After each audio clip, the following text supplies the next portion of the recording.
How gang stalking sessions are planned, organized, and executed.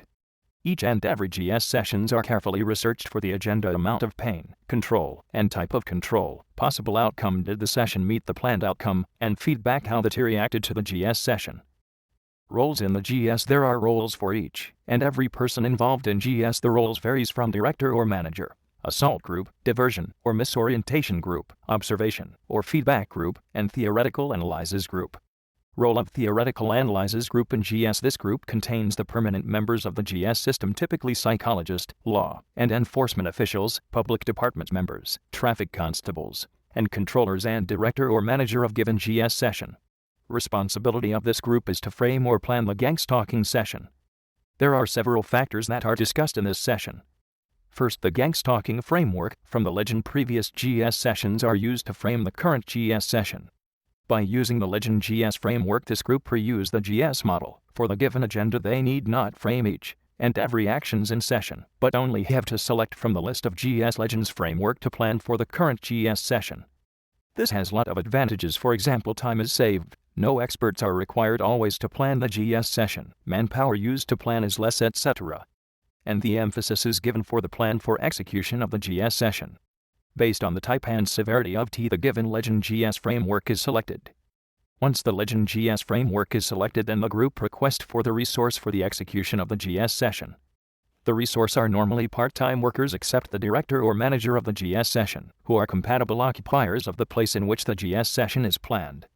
Role of director or manager. This intervention officers, like the director or manager, have 24/7 logging of events of T, plan the daily control of the T, amount of GS, type of GS, amount of due attack, and other forms of control. The director or manager of T, social control. Role of psychologists. Psychologists take part in the design of the GS session. They design the GS session such that the GS affects in the psychological conditioning of the T. This conditioning helps in the control of the T. The psychologist also review the GS session and read the feedback from the T to see how much the GS conditioned the T's brain. Law and enforcement officials. Law and enforcement officials are responsible for protecting the perps involved in the GS session. They clear the area and make sure place in which GS occurs is usable by the perps. They also prevent the external influence from outside. Public department members and traffic constables. These people help the perps by clearing the place in which the GS occurs from the public and time share the place with the other public. After the GS session is completed, or when the T leaves the place, the area is open to the public. When the public place is used by the perps, the place is isolated by the public department members and traffic constables to the public and controlled by these people. Though almost all the members of each public department take part in the GS session, and the operation is kept secret from other members of the corresponding department. Who are the targets of T-gang stalking system? T-gang stalking system is selective when they want to select the people for gang stalking. This implies that the system has limitation on doing gang stalking, and it cannot be performed on all the general public, and selection of people for gang stalking follows a strict procedure. While analyzing and researching about the selection of people for gang stalking, we have to think about what are the characteristics that the perps are looking for as a part of selection, and the place where the selection takes place. In this aspect, following questions are to be answered. Will the selection happen randomly? Is the selection based on the gene of the people? If the selection process is not random, and if it is systematic, who would do the gang stalking, and who would do the selection? Will both be the same persons? How blacklisting works?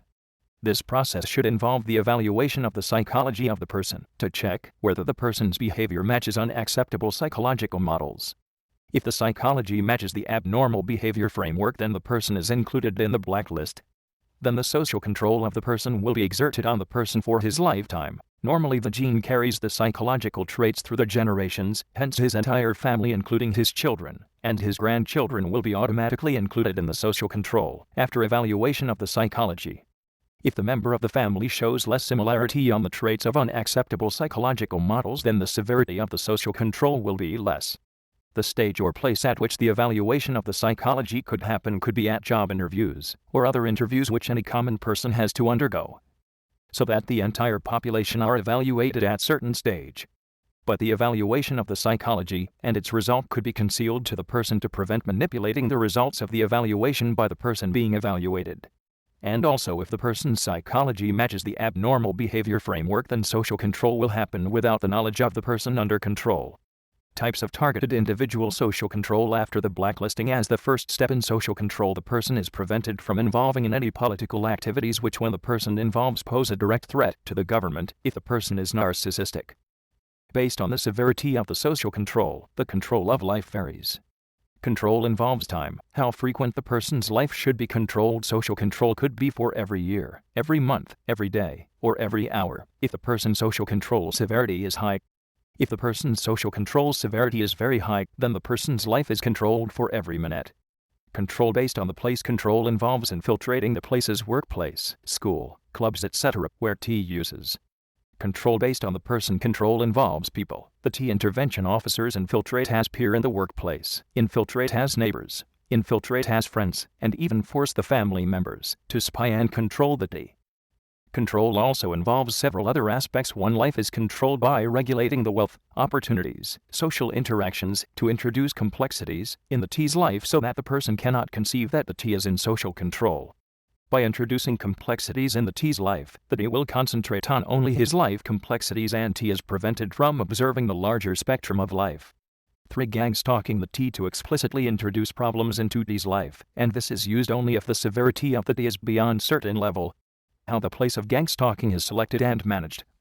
When the T is gang stalked, the T is isolated from the general public, and most of the time of gang stalking the T will be surrounded by the perps. But not all the perps will be active, most of the perps will be inactive. Only certain perps will be active and harass or stalky the T. In GS place, all the neutral occupants are informed how to interact with the T on confrontation, and almost all the time there will be intervention officers accompany the T and will be on hide among the passive perps. Often the public places used by the T is isolated from the general public when the T uses the place. If the T enters public place, where large group of people share then the public place, then the public is moved, and the public entering is diverted, and the place is time shared until the gang stalking is completed. When the T is in the public place, the general public is isolated or diverted away from the area where T is. When the T is in the isolated public place, then the place can be used to display wrong facts about the world to T, to provide misinformation to the T, or used for stalking the T. Once the T leaves the place, then the whole area is freed for the public. Gang stalking appears to be a cultural and social sickness. In many ways, targeted individuals are modern shaman, naturally processing many of the darker shadows of the human collective unconscious. Another perspective is that gang stalking appears to manifest from a systemic force that is related to stasis, maintaining the status quo. Malriveff called this force the general law. There is also the law of exception and a balancing forces, which allow a metered amount of new/unknown into the relatively static system, and allow a small number, yet many individuals, free of the static system, to see a larger perspective of the world and forces acting upon it. See Malriveff's Gnosis series for more on these perspectives. And still others believe that it boils down to the secret societies and wealthy elite, the governments they control, a global system of covert oppression complete with various layers of indoctrination tactics and lifelong programming attempts through the media, schools, and state-sponsored programs like Citizen Corps. I believe the latter is an effect of the former. There are systemic influences and conditions that cause many phenomena geared to keep an individual in line. What kind of person participates in organized stalking?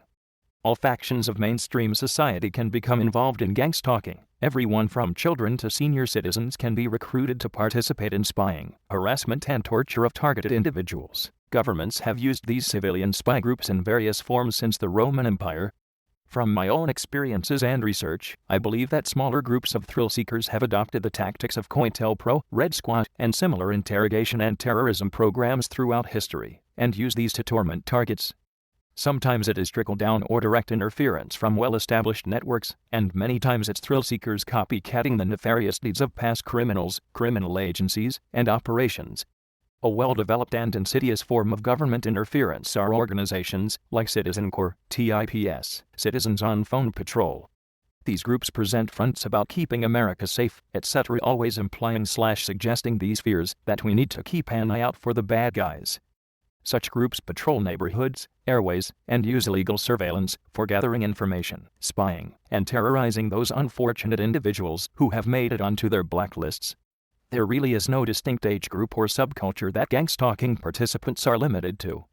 I've experienced stalking behavior from children as young as 10 all the way up to little old ladies. Some people end up participating by being recruited into one of the organizations, like Citizen Corps, because they genuinely want to help their community. Such people might think they are volunteering to help keep their community safe and prepared for natural disasters, but end up getting sucked into monitoring the lives of innocent people who have been deemed dangerous, as handed down by hidden leaders to the organizers of these programs. Many citizens neglect to utilize critical thinking to realize that what they are being told about people could possibly be untrue, or they are scared not to comply with these seemingly powerful leader types. Oftentimes these handlers are authoritative and charismatic men who first approach a group of a target's associates, pretending to be someone very high up in terms of power and influence, though in reality they are just smaller fish higher-ups used to leverage their surveillance information. As a target of gang stalking, I've seen how respective degrees of personal responsibility or lack thereof play out for those affected by mob mentality. Particularly those with low self-esteem and undeveloped ability to think for themselves, but need to fit into a social group or wield power over others are prime candidates to be taken into the world of gang stalking, either as malicious and willing participants, thrill seekers, or as somewhat less witting ones. In most cases of organized stalking, it appears that weakness of character and maliciousness contribute to the decision of a person to willfully participate in the harming of another. In many cases it's sick thrill-seeking that fuels the desire to participate. In every case there is a lack of personal responsibility. Many times this caused by fear. Fear is a very common motivator for people to participate in gang stalking. Many of these report that harassment against them did not start until they were approached and refused to participate in harassing or terrorizing someone else. A very brief history of gang stalking. Indoctrination and oppression of the masses moved into covert operation during the 20th century. As civil and inalienable rights moved to the forefront of human consciousness, the powers that be who would continue to control the masses by any means necessary switched to experiments involving targeted individuals. Just like with drug trials, at first 100 people are given a drug, then 1,000, then it is pushed on millions. These experiments involve several types of psychological warfare, including street theater, gaslighting, and generally infringing upon the personal space of a target. These attacks are doled out in smaller traumatic events spread across weeks, months, and years, with the intent to produce cumulative stress. When the target then produces what seems to be irrational behavior, these behaviors are used as evidence against the target to show that they are mentally unsound or delusional. How are individuals chosen? You do not need to be someone special to become a target of gang stalking. While some are chosen for their activism, many targets are selected by enemies who then refer the target to one of the civilian watch type groups. Most are simply at the wrong place at the wrong time and happen to be noticed and disliked by a member of one of these groups. Many are simply picked at random. From the bottom up, most of the members of these groups seem to have little idea of the bigger picture and simply run on orders, as handed down from many levels up. Those somewhere in the middle believe that they are ridding the streets of undesirables. It seems clear that many of the stalkers enjoy terrorizing a target, that most stalkers have a goal of scaring a target as much as possible, and basically, are thrill-seeking opportunists. How perps get organized stalking groups to carry out revenge? There is some discussion among targets about the different types of organized stalking by multiple perpetrators. Labels like proxy stalking, cause stalking, and gang stalking are used. Proxy stalking is when one person or a small group of people enlist a third party to carry out stalking. Gang stalking refers more to the phenomena of being stalked by multiple strangers. Cause stalking refers to the mechanics of spreading disinformation about a target in order to enlist gullible, zealous accomplices. I don't really see the point in arguing over the type of stalking one is being targeted by, though I think it stems from targets trying to piece together how and why they've become targets. In cases like mine, proxy stalking becomes gang stalking proper. To use the distinctions that some tease prefer. That is, someone with the intent to do harm to the individual petitions one of the larger groups of gang stalkers to add the individual against whom they seek to nullify or enact revenge against to the group's list of targets. Then at some point in the campaign the stalking assignment is handed off to whichever groups of stalking enthusiasts are around it graduates to the wild. Cause stalking usually plays a part in most targets' experiences because this is an easy